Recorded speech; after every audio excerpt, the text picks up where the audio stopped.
Bom dia, alunos, como vocês estão? Espero que vocês estejam bem, né? Hoje nós vamos fazer o módulo de correção do último capítulo da apostila de História, tá?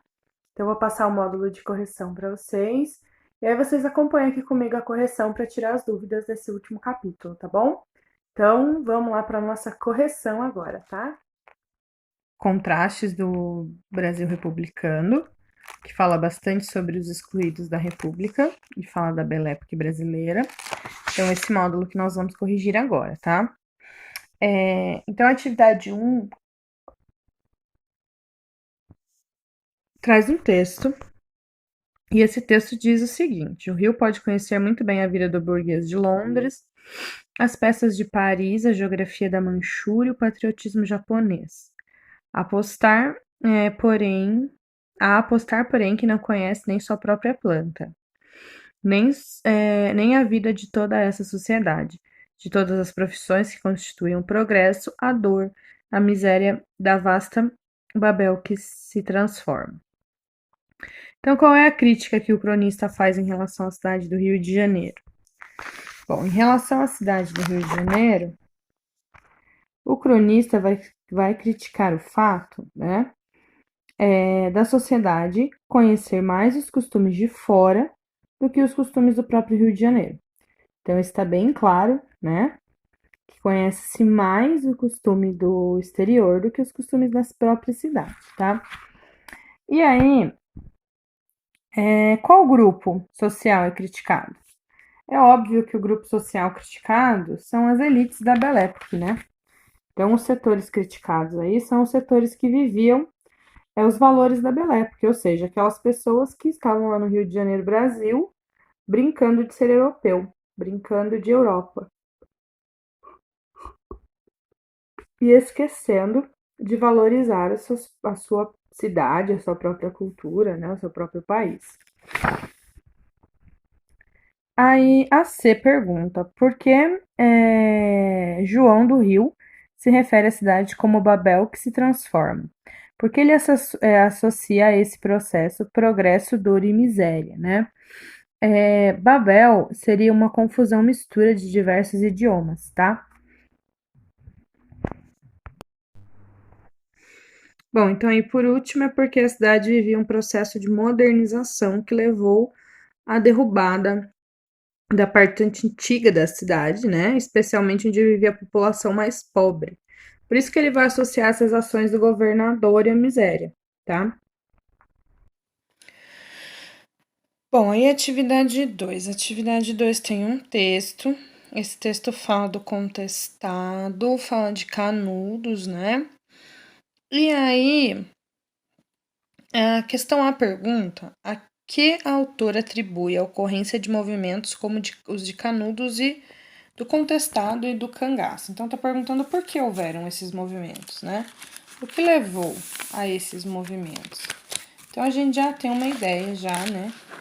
Que tudo aquilo que a gente estudou a respeito da República, né? O fato das populações pobres terem sido abandonadas, o fato deles serem os excluídos da República, deles não terem seus direitos defendidos, levou a eles se revoltarem. Então, o que tem de comum, isso é muito importante, né? O que tem em comum entre os três movimentos, o cangaço, canudos e o contestado. O fato deles serem os excluídos da República, deles estarem fora dos interesses que a oligarquia defendia. Portanto, não havia nenhum tipo de defesa, nenhum tipo de avanço, nenhum tipo de recurso destinado a essa população desses lugares. E elas acabavam se revoltando, tá? Bom, aí essa questão ainda tem a B, o que significa dizer que Contestado e Canudos uniram a mística e a revolta. Que significa, então, dizer que os dois, né, tinham coisas místicas e revolta. Bom, Contestado e Canudos, eles foram movimentos messiânicos, ou seja, liderados por religiosos. Isso significa que Eles uniram a questão da religião com miséria e exclusão. Então, o que tem de místico? A questão da religião. Então, a união da religião com os problemas sociais, né? Eles levaram a esse termo aí de unir o místico e o religioso, certo? E a C, porque a autora se refere a Antônio Silvino, Lampião e Antônio Dó como personagens ambíguos, né?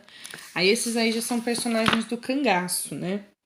É aquilo que eu falei para vocês, os cangaceiros eles eram vistos como heróis por uma parte da população e como bandidos por outra, porque realmente em certas ocasiões eles agiam como heróis. Porém, em certas ocasiões eles agiam como bandido.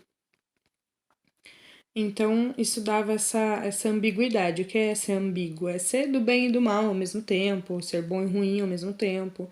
Isso é o ser ambíguo que a atividade diz, certo? Bom, aí nós vamos lá para a atividade 3.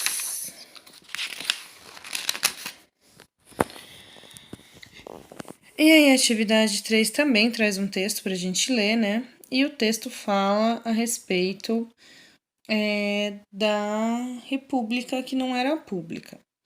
E a primeira questão afirma, né, sobre o texto que o autor afirma que o povo não se portava como uma massa apática na Primeira República.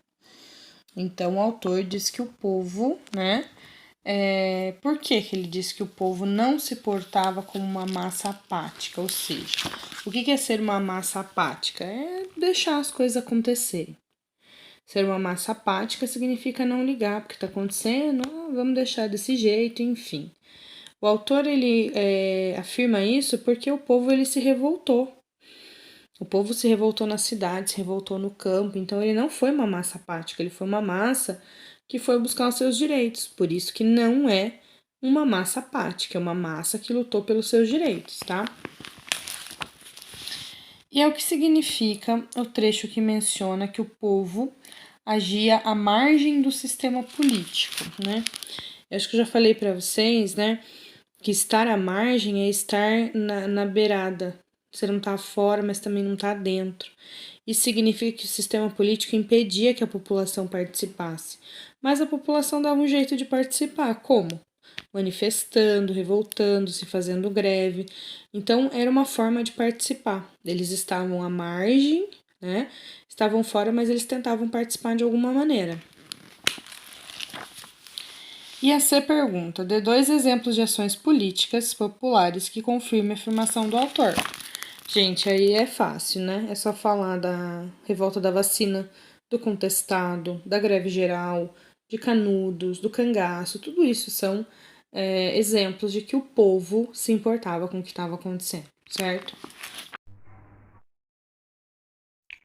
Agora nós vamos corrigir em casa. A primeira parte do Em Casa, né, tem uma charge feita por Bambino, que é o pseudônimo de Arthur Lucas, foi publicada em 1910, e aí ele questiona qual aspecto da Belle Époque brasileira é abordado nessa charge, né? Então, a charge, né, ela se refere ao fato das elites brasileiras, né, se inspirarem nas capitais europeias. Então, na charge, o casal brasileiro está vestido de forma semelhante aos europeus, né? E estão dançando uma valsa. E é aí que eles estão derretendo de calor. Por quê? Sempre comentei isso com vocês, né? Roupas europeias no clima tropical. Só pode dar nisso, né? As pessoas derretendo de calor. Aí a charge critica ou apoia? Critica, tá óbvio, né? Como que ele critica? Ele critica ironizando, né? Os brasileiros quererem copiar os europeus estarem respingando de calor. Por isso que o nome da charge é a valsa derretida. Explica a afirmativa. A modernização urbana da República agradou a poucos e desalojou muitos. Isso a gente já comentou na primeira questão, né? Que agradou somente a elite e desalojou grande parte da população pobre, que para dar espaço para a modernização europeia no centro da capital, das capitais, foram desalojados de suas moradias e mandados para a periferia. Agora 2 diz: releia o texto sobre os movimentos de Canudos, Contestado e Cangaço e explique em seu caderno subtítulo Antônio Conselheiro, José Maria Lampião, vários lados da mesma questão. Bom, nessa 2, vocês tinham que se atentar ao fato de que José Maria e Lampião eram, embora diferentes na maneira como combatiam as desigualdades, porque um era movido pela religiosidade e outro pelo banditismo, porém por um mesmo motivo, a fome e a miséria. Então, diferente nas ações, porém movidos pelo mesmo motivo, pela fome e pela miséria, certo? Bom, a 3 tem um poema que fala a respeito da revolta da vacina. E aí, considerando que as campanhas de vacinação têm por objetivo imunizar a população e evitar a transmissão, né? Explica o que levou a população do Rio a rejeitar essa iniciativa. Mencione um texto que confirme a sua história. Sua resposta. Então, a população rejeitou essa iniciativa, né? Justamente pelo fato de que ela foi forçada, ela não foi bem estruturada, ela não foi explicada, não houve uma campanha explicando, ai, por que que vai ter vacina e tal, né? Então a população foi pega de surpresa, e como a população já estava com muito medo de tudo que o governo já tinha feito, era muito fácil a população pensar que aquilo era mais uma forma de querer acabar com os pobres. E aí o trecho que diz, vai gemendo na vacina, então vai pro xadrez, mostra, né? Que a vacina tida como uma forma forçada acabou por fazer com que as pessoas tivessem receio, ficassem ressabiadas com a campanha e acabaram indo contra, certo? Bom, daí a B pergunta: além da imposição que provocou a revolta da vacina, o que mais acontecia no Rio de Janeiro naquela época, que prejudicava a população de menor poder aquisitivo? Então, além, né, da revolta da vacina, a reurbanização do Rio de Janeiro, que fazia com que a população fosse expulsa das áreas centrais, né, tendo que conviver com aluguéis caros e inacessíveis. Então, é a reurbanização do Rio de Janeiro, certo? Bom, a 4 mostra um jornal, o Pirralho, está mostrando aí uma espinha de peixe escrito Quaresma do Cristo, né? E aí mostra também igualdade e fraternidade. Um rico cheio de dinheiro e os pobres aqui passando necessidade. E aí pergunta, o ano de 1917 foi marcante para os movimentos operários no Brasil, né? E no mundo. No país, uma greve geral de operários no estado de São Paulo durou mais de 30 dias e mobilizou milhares de trabalhadores, né? Qual o motivo da greve geral? Pergunta A, olhando as imagens acima. Bom, o motivo era o autoritarismo, né? Além do autoritarismo, também a falta de alimentação, a pobreza, né? Tudo isso que levou as pessoas a estarem numa miséria extrema e acabaram se revoltando. E também o fato de muitos dos trabalhadores serem tratados como escravos, né? Falei para vocês, apanhavam quando não fazia o que o patrão queria, né? Não havia direito trabalhista ainda. Tudo isso levou à greve geral. A B pergunta: por que o enunciado afirma que 1917 foi importante para os movimentos operários no mundo? Aí agora vamos lembrar do que a gente já estudou, né? Vamos lembrar da Revolução Russa e da chegada bolchevique ao poder, que representa, né, grandemente a chegada dos operários ao poder. Então, a Revolução Russa foi fundamental para esse 1917 ser dos operários, ok? Bom, agora a gente vai ao rumo ao ensino médio, tá? Então, a 1 tem 2 textos, né? E depois ele pede para a gente dizer quais são as afirmativas corretas. Então, vocês estão vendo lá que 2 e 3 é correto, e a 1 tá errada porque os dois textos se referem à reurbanização do Rio de Janeiro de forma elogiosa. Não. Até mesmo porque essa reurbanização, ela não gerou só progresso, tá bom? A 2 da UERJ, né? Tem um texto também.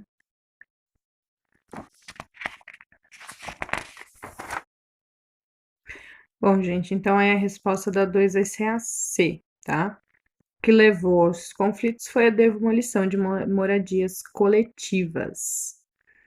Então, observando bem, né, a gestão do Pereira Passo, que vai levar a isso à demolição dessas moradias coletivas. A 3 tem 2 textos, né? Também falando lá da Guerra de Canudos, e daí, nesse sentido, cada autor caracterizou a atitude dos sertanejos como, na primeira, bravura e na segunda, loucura, certo? Então, lá na primeira, quando ele diz Canudos não se rendeu, exemplo único é bravura.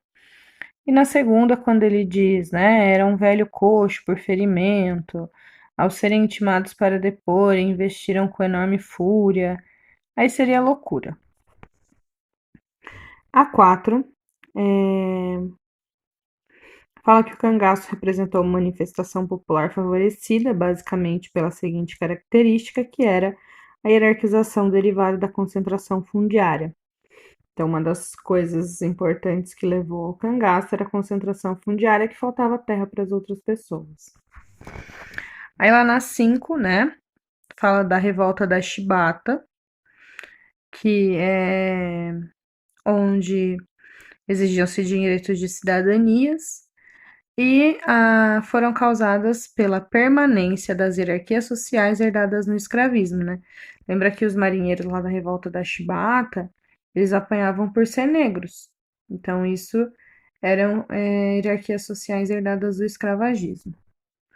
E a 6, a alternativa 3 está errada. Esses jornais foram a grande motivação para a revolta da Chibata. Eu acabei de dizer na de cima que a grande motivação foram as hierarquias sociais, certo? Bom, gente, então é isso, né? Nós encerramos a nossa primeira apostila de história e assim a gente encerra o nosso primeiro bimestre. E eu espero que nós possamos estar juntos muito breve para darmos continuidade ao nosso segundo bimestre, tá? De qualquer forma, eu desejo que vocês fiquem bem e se cuidem.